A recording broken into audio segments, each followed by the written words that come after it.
Rais wa Marekani Donald Trump amesema utawala wake umeendelea kuchukua hatua za kulinda Wakristo wanaokabiliwa na mateso katika maeneo mbalimbali duniani, akisisitiza kuwa uhuru wa dini ni miongoni mwa misingi muhimu ya sera za Marekani.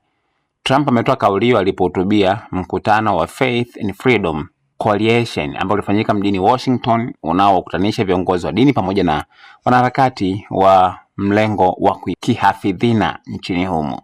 Katika hotuba yake amesema serikali yake imeweka kipaumbele katika kulinda uhuru wa dini ndani na nje ya Marekani, akidai kuwa Wakristo ni miongoni mwa makundi yanayokabiliwa na ukandamizaji wa kisiasa, kiitikadi na kiusalama katika baadhi ya mataifa. Trump ametaja Nigeria kama mfano wa nchi ambayo kwa mujibu wake Marekani imechukua hatua kuisaidia kuwalinda Wakristo wanaokabiliwa na vitendo vya mateso, akisema hatua hizo zinaonyesha dhamira ya utawala wake ya kusimamia haki za waumini wa dini duniani.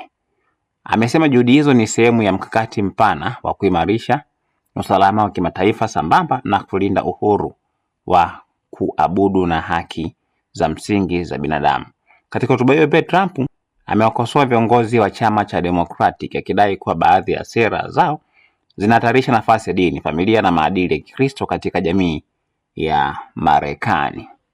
Kauli hizo zimezua mjadala mkubwa nchini humo, huku wafuasi wake wakisema zimeonyesha msimamo wa kulinda uhuru wa dini, wakati wakosoaji wakidai kuwa dini inatumika kama sehemu ya mkakati wa kisiasa kuelekea uchaguzi ujao katikati ya muhula. Hotuba ya Trump imekuja sambamba na kutolewa kwa rasimu ya mapendekezo ya Religious Liberty Commission ambayo inapendekeza kuimarishwa kwa nafasi ya dini katika serikali, shule na taasisi nyingine za umma nchini Marekani. Mtazamo wako na maoni yako ni yapi? Usiache kusubscribe channel yetu ya YouTube ambayo inasomeka Dodoma TV kwa taarifa.